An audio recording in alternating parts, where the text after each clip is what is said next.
My name is Daisy, and at 28 years old, I never thought I'd be packing my entire life into boxes at 3 in the morning. The apartment I've loved for 3 years sits in darkness around me, and my parents have no idea I'm leaving. They have a key they were never supposed to have, and tomorrow, when they show up uninvited like they always do, they'll find an empty apartment and two police officers waiting instead of their daughter. Before I share how things got this bad, I'd love to know where you're watching from. If you've ever dealt with family members who don't understand boundaries, please hit subscribe and share your experience in the comments below. Your story might help someone else realize they're not alone.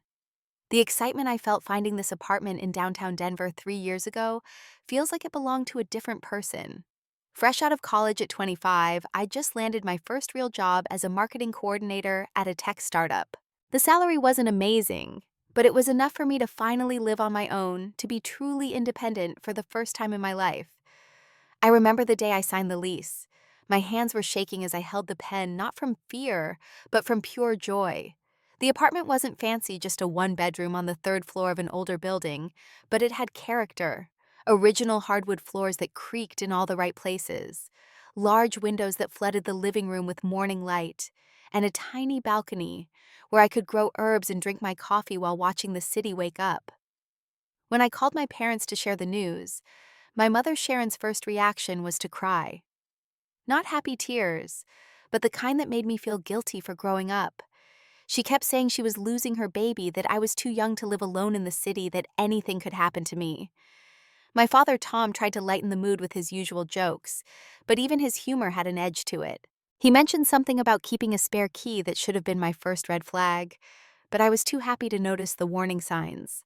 The housewarming party I threw 2 weeks after moving in showed me exactly what I was dealing with. I'd invited a small group of friends and family for wine and appetizers, planning for everyone to leave by 10 since I had work the next morning. My parents were the first to arrive 3 hours early, with my mother carrying cleaning supplies and my father hauling his toolbox. By the time my friends arrived, my mother had completely reorganized my kitchen, moving everything from where I'd carefully placed it to where she thought it should go. My spice rack was alphabetized. My dishes were rearranged by size, and she'd thrown away several items she deemed unnecessary, including the cute mismatched mugs I'd collected from various thrift stores. My father had fixed things that weren't broken, including installing a new toilet seat I hadn't asked for, and adjusting all my picture frames to be perfectly level. The party ended with my parents being the last to leave well past midnight, after my mother had washed every dish twice, and my father had checked all my windows locks 3 times. As I closed the door behind them, exhausted and frustrated, I thought that was the worst of it. I had no idea what was coming. 3 weeks later, I came home from work to find a handwritten note on my kitchen counter. Not slipped under the door or left in my mailbox, but inside my locked apartment on my counter, next to a casserole dish my mother had left in my refrigerator. The note was cheerful, mentioning she'd noticed I was working late and wanted to make sure I had a home-cooked meal. She'd also done my laundry and cleaned my bathroom. My hands shook as I called her, trying to keep my voice steady as I asked how she'd gotten into my apartment. Her answer was so casual, it took my breath away. She and my father had a locksmith friend make them a copy of my key after the housewarming party, just for emergencies. When I pointed out that dropping off food wasn't an emergency, she laughed like I'd made a joke. The conversation that followed was my first attempt at setting boundaries, and it went exactly as well as you might expect. I explained that I needed privacy, that they couldn't just enter my home whenever they wanted, that I was an adult who could take care of herself. My mother cried. My father got angry. They both acted like I was being unreasonable, ungrateful, even cruel. They just worried about me, they said. They just wanted to help. What kind of daughter doesn't want her parents' help? I tried to be understanding. They'd always been protective, and I was their youngest child. My older sister Lauren had lived at home until she got married at 27, so my independence was new territory for them. I thought if I was patient, if I explained things clearly, they would eventually understand and respect my boundaries. The intrusion started gradually, maybe once a month at first. I'd come home to find fresh flowers on my table, my refrigerator stocked with groceries I hadn't bought, my laundry folded and put away. Each time I'd call them, and each time they'd have an excuse. They were in the neighborhood. They had extra food that would go to waste. They noticed I'd been busy and wanted to help. Then it became every 2 weeks. I'd find my father fixing my perfectly functional garbage disposal, installing shelves.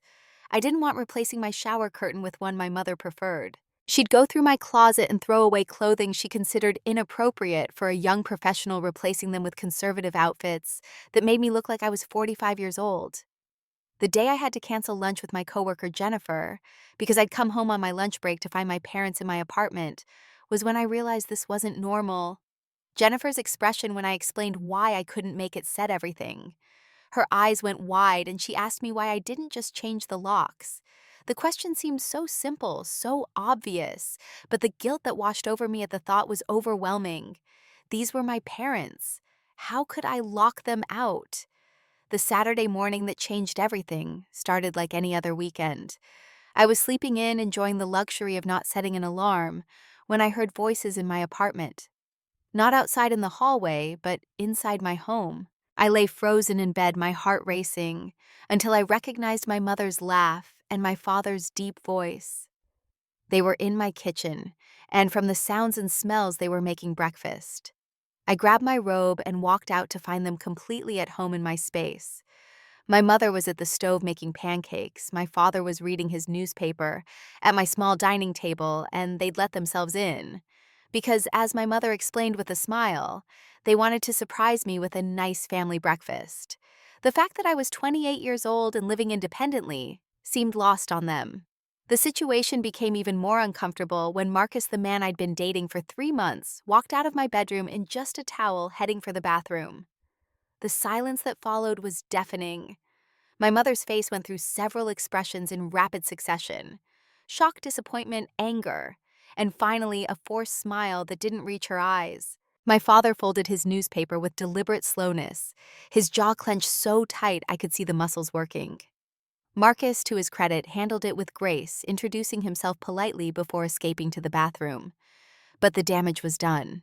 My parents left shortly after, my mother making pointed comments about respectability, and my father muttering about young men these days. Marcus emerged from the bathroom fully dressed and immediately asked me why my parents had a key to my apartment. His concern about boundaries was validated over the next few weeks as the intrusions escalated. My parents' defense when I confronted them about that morning was that they had knocked, but I didn't answer, so naturally they got worried and had to check on me. When I pointed out that I was sleeping, they acted like that was unusual behavior for a Saturday morning. I installed a door chain after that incident, thinking it would at least prevent them from walking in when I was home. My mother cried when she saw it, asking if I was trying to keep them out like they were criminals. My father's reaction was worse. He stood there in silence, looking at the chain like I'd personally betrayed him. 2 weeks later, I came home to find the chain broken, dangling uselessly from the doorframe. When I confronted them, they claimed it must have been loose and broke when they tried to open the door. They'd already called their handyman to fix it, they said, but somehow it never got repaired. The violations of privacy became more invasive. I caught my mother going through my medicine cabinet, and she confronted me about the birth control pills she found there. The lecture that followed about moral values and the disappointment I was causing them lasted 2 hours. She called me 3 times a day for a week, after that checking if I was making better choices. My father took it upon himself to upgrade things in my apartment without asking. I came home to find a new shower head, installed my old one thrown away despite working perfectly fine. He'd also installed what he called a better lock on my bedroom door, though I noticed he had a key for that one too. When I asked for the key, he said he'd forgotten it at home, but weeks passed and he never gave it to me. The furniture rearrangement was what really got to me. I spent an entire weekend setting up my living room exactly how I wanted it, creating a cozy reading nook by the window, and positioning my couch to maximize the space. I came home Monday evening to find everything moved. My mother had decided the feng shui was wrong and spent her day fixing it. My reading chair was now facing away from the window. My couch was against the wrong wall, and she'd even rehung my pictures in what she called a more pleasing arrangement. The Thanksgiving preparation disaster still makes my blood boil when I think about it. I'd invited Marcus and a few friends who couldn't make it home for the holiday. I'd spent weeks planning the menu, shopping for ingredients, and I was genuinely excited to host my first real Thanksgiving dinner. 2 days before the holiday, I came home to find my parents in my kitchen. My refrigerator completely reorganized, and half my ingredients thrown away. My mother explained that the turkey I'd bought wasn't organic, the vegetables weren't fresh enough, and the desserts I'd planned were too unhealthy. She'd replaced everything with her choices, including a pre-ordered turkey from her butcher that I now had to pick up on Thanksgiving morning from a shop 40 minutes away. The wine I'd carefully selected was deemed inappropriate, and she'd replaced it with a non-alcoholic sparkling cider that made me feel like I was hosting a children's party. During all of this, I discovered they weren't just coming when they thought I might be home. My neighbor, Mrs. Rodriguez, a sweet elderly woman who lived across the hall, mentioned seeing my parents during work hours regularly. She thought it was nice that they checked on my apartment while I was at work. When I asked how often she saw them, she couldn't give me an exact number, but said it was at least twice a week, sometimes more. Steve, my building manager, pulled me aside one evening to ask if my parents were planning to move in. He'd seen them so often that he assumed I was having health problems and needed their help. When I explained the situation, his expression turned from concern to alarm. He offered to change the locks for me at no charge, but I was still too deep in the fog of guilt and obligation to accept his offer. The wine collection incident was when Marcus started to really push back. I'd been slowly building a small collection of nice wines, mostly gifts from clients, and special bottles I'd saved for. It wasn't extensive, maybe 12 bottles, but they were important to me. I came home from a work trip to find 8 of the bottles opened and partially consumed. My parents had invited my aunt and uncle over to my apartment while I was gone and decided to have a wine tasting. The fact that I wasn't there didn't seem to factor into their decision at all. Marcus finding my mother going through our dresser drawers was the beginning of the end of our relationship. He'd taken a sick day from work and decided to spend it at my apartment since his roommate was hosting a study group.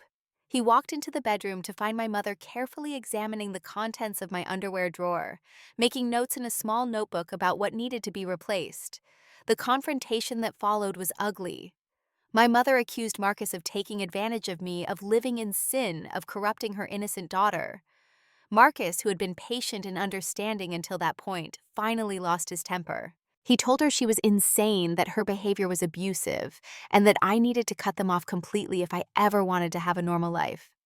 My mother called my father, who showed up within 20 minutes despite supposedly being at work across town.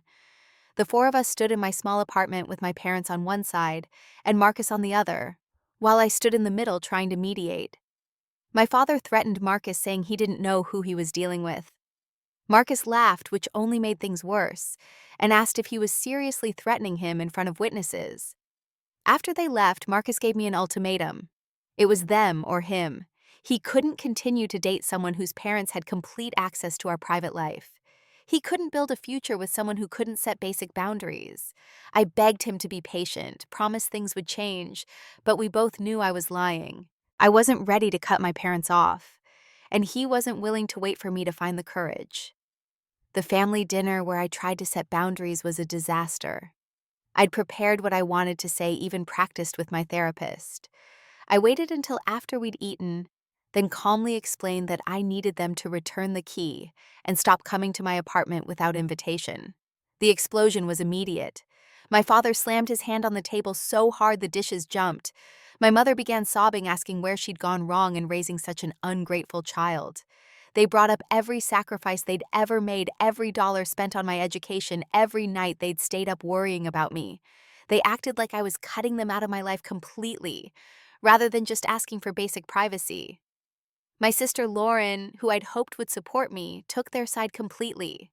She said they meant well, that I was being dramatic, that family was more important than privacy. The surprise intervention they staged in my apartment was mortifying.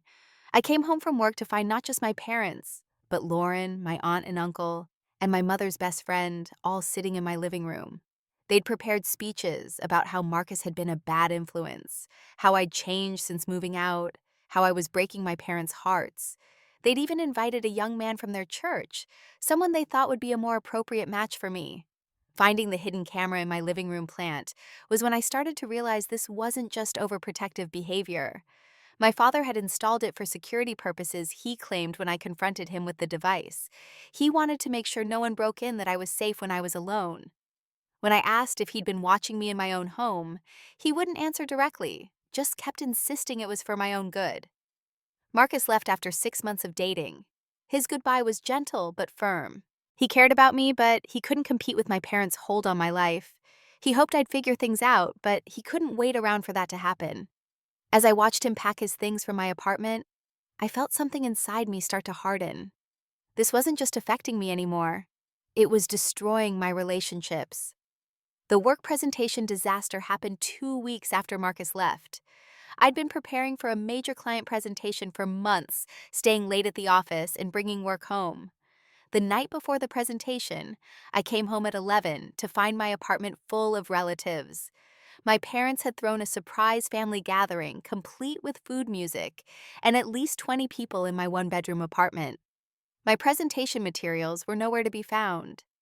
My mother had cleaned my desk and organized all my papers into neat piles, mixing client documents with personal bills and old magazines. It took me until 3 in the morning to find everything, and even then some pages were missing. I showed up to the presentation exhausted and frazzled, and while it wasn't a complete disaster, my boss Catherine noticed I wasn't at my best. The conversation with Catherine afterward was humiliating. She asked if everything was all right at home, mentioned that I'd seemed distracted lately, and reminded me that the company had an employee assistance program if I needed help. The fact that my personal life was affecting my professional reputation was a wake-up call I couldn't ignore. Finding out my parents had been showing my apartment to their church friends as their daughter's place was embarrassing enough. But discovering that my mother had been giving tours to potential nice young men for me to date was beyond mortifying. Mrs. Rodriguez innocently mentioned that my mother had brought by 3 different young men that week, showing them around while I was at work and talking about what a good wife I'd make. The promotion celebration was supposed to be a turning point in my life. After the presentation issues, I'd thrown myself into work, staying focused, and delivering excellent results. When Catherine called me into her office to tell me I'd been promoted to senior marketing coordinator, with a significant raise, I felt like I was finally getting my life together. I'd bought a bottle of champagne on the way home, planning to celebrate by myself since Marcus was gone, and I'd been too embarrassed to maintain friendships while dealing with my parents' behavior. When I opened my apartment door, the champagne bottle slipped from my hand and shattered on the floor. My parents had thrown out all my alcohol, including the special bottles I'd been saving, and replaced them with motivational books about living a clean life. Finding my mother reading my journal and copying concerning entries into her own notebook was a violation that left me feeling physically sick. She wasn't even trying to hide it when I walked in. She looked up at me with tears in her eyes and asked why I hadn't told her I was struggling with depression. The journal entries were from 2 years ago, when I was processing my feelings about a difficult work situation, but she'd convinced herself I was suicidal. The next day, she called my doctor pretending to be me, trying to get information about my mental health. When the receptionist asked for verification, my mother knew enough personal information to convince them. It was only because my doctor knew me well enough to be suspicious that she called me directly to confirm. The violation of my medical privacy was staggering, but my mother insisted she was just trying to help. The tracking app my father installed on my phone during a family dinner was discovered accidentally. My new coworker Dylan, who was helping me with a marketing app, noticed unusual battery drain and found the app hidden in my system files. My father had taken my phone while I was helping my mother in the kitchen and installed it without my knowledge. When confronted, he said it was so they'd know I was safe, that the city was dangerous for a young woman alone. Christopher was the first person I'd tried to date after Marcus and my parents destroyed that possibility in one evening. I'd been careful meeting him only at his place or in public, never mentioning my family situation. But when he surprised me by bringing dinner to my apartment, wanting to do something nice after I'd had a tough week at work, my parents were already there. My mother caused a scene, accusing Christopher of being another man trying to take advantage of her daughter. She cried, she yelled, she threatened to call the police if he didn't leave immediately. Christopher, who was a sweet, mild-mannered accountant, was completely blindsided. He left immediately and blocked my number that same night. I couldn't blame him. The moment I discovered my parents had gone through my work laptop was when fear replaced frustration. There were confidential client files on that computer, including sensitive financial information and marketing strategies. My mother mentioned casually that she'd seen I was working too hard, that the Peterson account seemed stressful. The Peterson account was under an NDA, and just her knowing the name was a breach. I spent the entire night changing passwords, checking what had been accessed, and preparing to explain to Catherine. The next morning's meeting was excruciating. I had to admit that my family had access to my apartment and might have seen confidential information. Catherine's expression went from concerned to alarmed. She had to report it to HR and legal. I was placed on administrative leave while they investigated. The investigation cleared me of intentional wrongdoing, but the damage to my reputation was done. I was removed from high-profile accounts and relegated to minor projects. The trust I'd built over 3 years was gone. My coworkers looked at me differently, and I heard whispers about the girl who couldn't keep her parents out of company business. My 30th birthday should have been a milestone celebration. Instead, it became the worst day of my life. I'd explicitly told my parents I wanted to spend it quietly, maybe dinner with just them and Lauren. I came home to find 30 relatives crammed into my small apartment. My parents had given out my address to extended family I hadn't seen in years, people who lived states away and decided to make a trip of it. My apartment was destroyed. Someone's child had drawn on my walls with permanent marker. My bathroom was clogged from someone flushing something they shouldn't have. My neighbors were furious about the noise, and Steve had to come up 3 times to tell everyone to quiet down. The final straw was when my uncle broke my television trying to move it so more people could sit. The panic attack hit me while I was hiding in my bathroom. The walls felt like they were closing in. I couldn't breathe, and I genuinely thought I was dying. My best friend Amy, who'd arrived late to the chaos, found me hyperventilating on the bathroom floor. She got everyone out telling them I was sick, and stayed with me until I could breathe normally again. When I suggested therapy to my parents the next day, hoping we could work through these issues with professional help, they acted like I'd suggested we join a cult. My mother said therapy was for weak people, that family problems should stay in the family. My father said I was being dramatic, that I was lucky to have parents who cared so much. When I insisted, they said they'd pray for me instead. Finding out they'd made copies of my car keys was almost expected at that point. I discovered it when I found my car moved from where I'd parked it. My father had decided the street parking wasn't safe and moved it to a paid garage, putting the monthly parking fee on a credit card he'd opened in my name without my knowledge. When I found the GPS tracker attached to the undercarriage, his explanation was the same as always. He just wanted to keep me safe. The meeting with Patricia, a lawyer who specialized in family law and tenant rights, was illuminating and terrifying. She listened to my story with a professional expression that occasionally cracked to show shock. When I finished, she was quiet for a moment before telling me that what I was experiencing was criminal. Breaking and entering, stalking, harassment, identity theft. My parents had committed multiple crimes. She explained my options clearly. I could pursue criminal charges, seek a restraining order, or try to handle it civilly. She recommended documenting everything from now on, creating a paper trail that would support whatever action I decided to take. She also suggested I might want to consider moving without telling them, starting fresh somewhere they couldn't find me immediately. The idea of secretly moving had never occurred to me, but once Patricia mentioned it, I couldn't stop thinking about it. I opened a new bank account at a different bank than my parents used, making sure statements went to a post office box I rented. I started slowly moving money, small amounts that wouldn't be noticed if my parents were somehow monitoring my accounts. Apartment hunting with Amy was done with military precision. We used her phone to make calls, her email to send applications, and I paid all application fees in cash. We looked at places across town far from my parents' usual haunts and my current neighborhood. The paranoia was exhausting but necessary. I couldn't risk them finding out before I was ready. When I found the perfect place, a 2-bedroom apartment in a security building with a doorman, I nearly cried with relief. The landlord, Barbara, was a woman in her 60s who'd seen it all. When I honestly explained why I needed privacy and security, she didn't judge.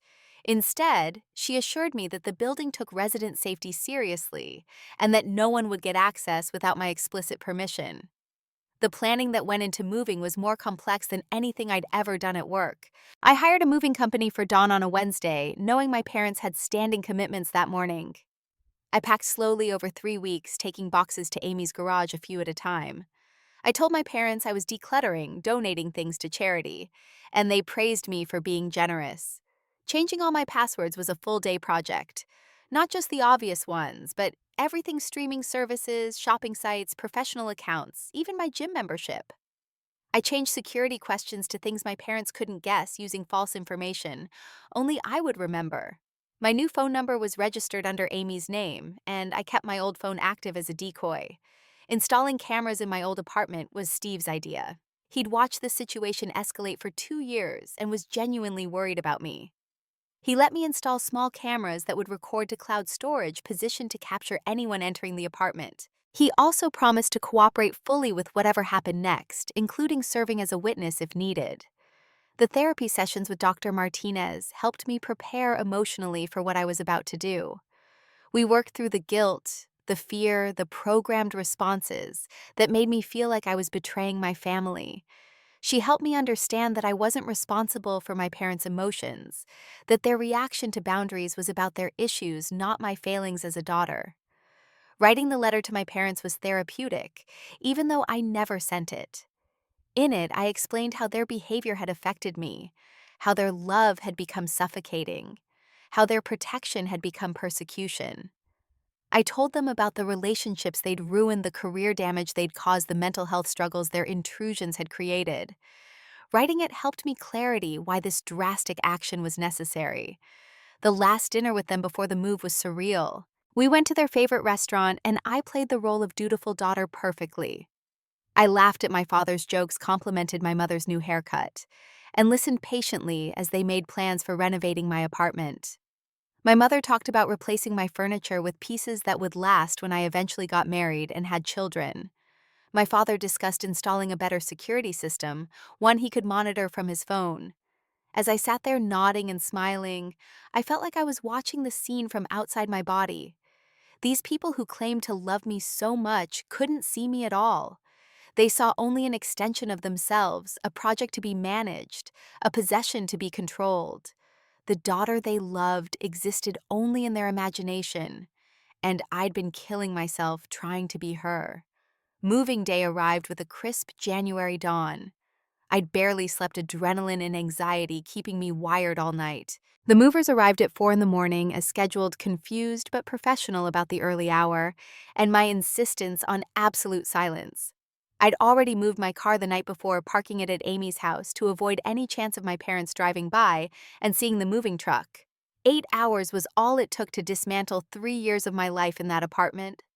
The movers were efficient and quiet, wrapping everything carefully and loading it into the truck with practiced ease. I stood in the empty apartment one last time, feeling a mix of sadness and relief. This place had been my first taste of independence, but it had also become a prison where I never felt safe or alone. I left the keys with Steve, along with instructions for what was coming. He promised to be available when my parents showed up to let the police in when they arrived, and to provide them with the footage from the cameras. His hug goodbye was fatherly in a way that made me realize what parental support should actually feel like: respectful, boundaried, and freely given. The security footage from later that day was hard to watch. My parents arrived at noon as expected, with grocery bags full of food for one of their surprise meals.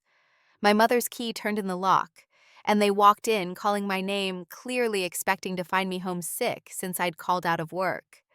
The confusion on their faces as they walked through the empty apartment would have been funny if it wasn't so sad. My mother's reaction was immediate and hysterical. She called the police within minutes, screaming about a robbery, about her daughter being kidnapped, about break-ins and theft.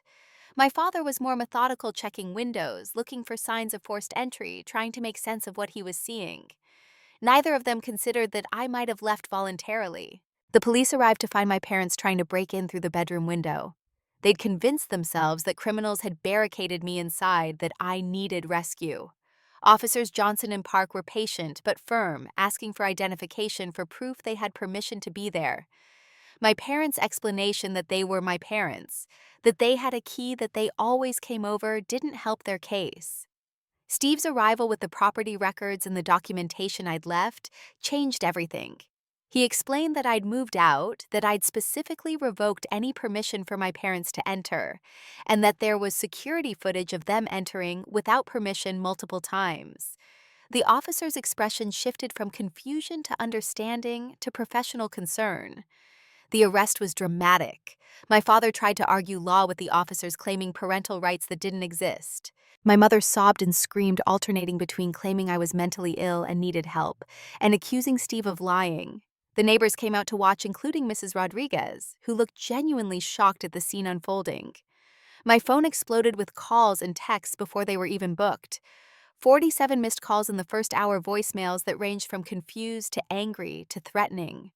My mother's messages were manipulative, cycling between concern for my well-being and accusations of cruelty. My father's were more direct, demanding, I call immediately threatening legal action, promising consequences if I didn't fix this immediately. Lauren's texts were the hardest to read. She accused me of betraying the family, of being selfish and cruel, of breaking our parents' hearts for no reason. She said I'd humiliated them, that the entire extended family was talking about their arrest, that I'd ruined our family's reputation. The fact that she couldn't see the irony in being more upset about reputation than behavior told me everything I needed to know. The extended family chose sides quickly and vocally. Social media became a battleground of passive-aggressive posts about ungrateful children and family values. My aunt posted biblical quotes about honoring thy father and mother. My cousins shared articles about elderly abuse clearly directed at me. The narrative they created was that I'd abandoned my loving parents, who'd done nothing but care for me. The restraining order process with Patricia was straightforward, but emotionally draining. We had documented evidence of harassment, breaking and entering, and stalking. The judge granted a temporary order immediately, with a hearing scheduled for a permanent one. The look of satisfaction on Patricia's face when it was granted helped me feel less guilty about the legal action. Brad, my brother-in-law, who was also a lawyer, tried to negotiate on my parents' behalf. He called Patricia's office with offers of family mediation, promises that my parents would respect boundaries, suggestions that this could all be handled privately. Patricia shut him down professionally, reminding him that his clients had committed crimes and were lucky I wasn't pursuing full prosecution. Standing firm during this period was the hardest thing I'd ever done. Every instinct screamed at me to cave, to apologize, to make peace. The guilt was suffocating some days, especially when mutual friends reached out to say how destroyed my parents seemed. But Dr. Martinez helped me remember why I'd done this, helped me stay strong when the familial pressure felt unbearable.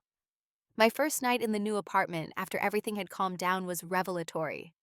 I sat in complete silence, no key in the lock, no unexpected voices, no anxiety about who might walk in. For the first time in 3 years, I felt truly alone in the best possible way. I could breathe. I could exist. I could just be myself, without performance or fear. 6 months have passed since that chaotic day, and my life has transformed in ways I couldn't have imagined. The promotion I thought I'd lost turned into something better when a competitor recruited me for a senior coordinator position with a 30% salary increase. My new boss respects boundaries and values the creativity that flows when I'm not constantly stressed about unexpected invasions. Daniel came into my life 3 months ago, and the difference is staggering. When I tentatively explained my family situation, expecting judgment or retreat, he simply asked what I needed from him. He respects my space, celebrates my independence, and understands when I need to triple-check that my door is locked. His patience as I learn to trust again has been a gift I'm still learning to accept. The weekly therapy sessions with Dr. Martinez have become less about crisis management and more about building a life I actually want to live. We've worked through decades of programming that taught me my needs didn't matter, that love meant accepting control, that boundaries were selfishness. Some weeks are harder than others, but the trajectory is consistently upward. Lauren reached out last month with what seemed like a genuine attempt at understanding. She's been seeing the effects of our parents' behavior on her own marriage, how their constant interference has been creating problems with Brad. She's not ready to fully acknowledge what they did to me, but she's beginning to question their behavior. We're taking it slow, one coffee date at a time, rebuilding a relationship that might actually be ours, rather than one mediated by our parents. The letters from my parents through their lawyer started angry and accusatory, but have slowly shifted toward something resembling accountability.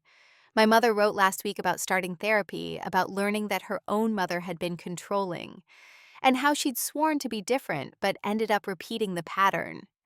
It doesn't erase what happened, but it's a start toward understanding. The family gathering I missed for the 4th of July was apparently subdued without me there. Lauren told me our parents spent most of it quiet and withdrawn, and several relatives asked where I was. The narrative is slowly shifting as more people learn the full story rather than just the version where I'm the villain who abandoned her loving parents. Truth has a way of surfacing eventually. My chosen family has grown stronger through this experience. Amy has a standing weekly dinner at my new apartment where she's the only one with a spare key given freely, and with the understanding that she'll never use it without permission. My coworkers have become friends as I've been able to be more authentic about my life. The support system I've built is based on respect rather than obligation. The hardest lesson I've learned is that love without respect isn't really love at all. It's possession. My parents loved the idea of me, the daughter they could control and shape, not the person I actually am. Real love, I've discovered, wants the other person to be free to make choices to exist independently. It celebrates growth rather than fearing it. The legal consequences my parents faced were minimal, but meaningful. Community service and mandatory therapy were the court's requirements, along with the permanent restraining order. They're not allowed within 500 feet of me, my home, or my workplace. The physical distance has created space for emotional healing that wouldn't have been possible otherwise. People often ask if I regret what I did, if I wish I'd handled it differently. The truth is, I wish it hadn't been necessary. I wish my parents could have heard me the first time I asked for privacy, respected me enough to honor my boundaries, loved me enough to let me be myself. But wishing doesn't change reality, and the reality was that drastic action was the only thing that stopped the escalation. The most surprising development has been my father's letter last week, not through the lawyer, but through Lauren. He wrote about his own father, a man I'd never met, who died before I was born. Apparently, he'd been distant and withholding, never showing affection or interest. My father had sworn to be different to be involved, but somewhere along the way, involvement became intrusion. Understanding the origin doesn't excuse the behavior, but it does make him more human, less monster. My mother's journey seems harder. The identity she'd built around being a devoted mother has crumbled, leaving her lost and depressed, according to Lauren. She's struggling in therapy to understand where maternal love ends and control begins. Her therapist has apparently suggested that her behavior was a form of anxiety, manifesting as hypervigilance about her children's lives. Again, explanation isn't excuse, but it's a step toward potential healing. The restraining order doesn't have to be permanent. Patricia explained that if my parents demonstrate sustained change, if therapy produces real results, if they can prove they understand and respect boundaries, we could revisit it in a year. I'm not holding my breath, but I'm not closing the door entirely either. People can change, even if it's rare and difficult. Sometimes I walk past my old neighborhood and feel a pang of loss.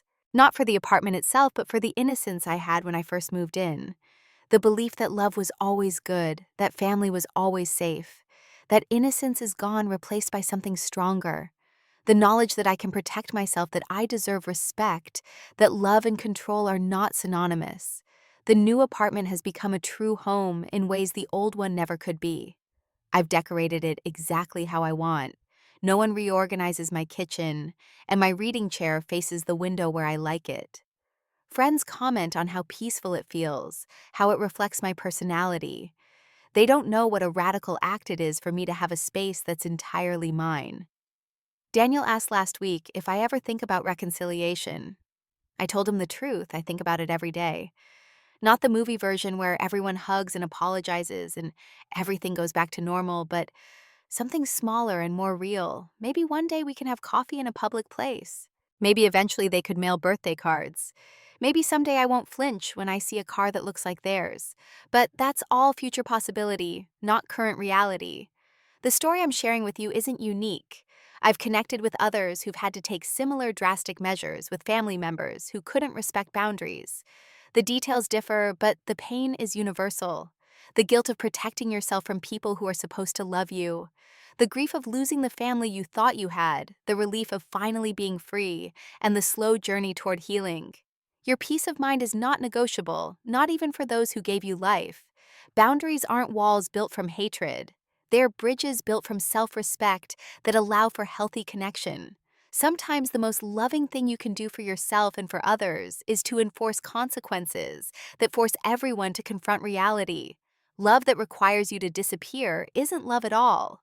If you're watching this and seeing your own story reflected in mine, know that you're not crazy, you're not ungrateful, and you're not alone. The guilt you feel is not evidence that you're wrong. It's evidence that you're human trying to balance love and self-preservation.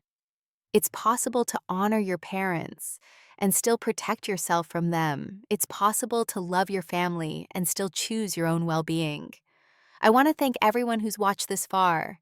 If you've dealt with similar boundary violations from family, please share your experience in the comments. Your story might be exactly what someone else needs to hear today. Please like this video if it resonated with you.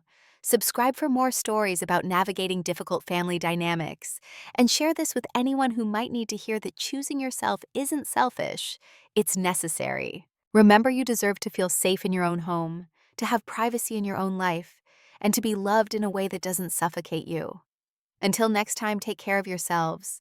And remember that sometimes the bravest thing you can do is simply close the door.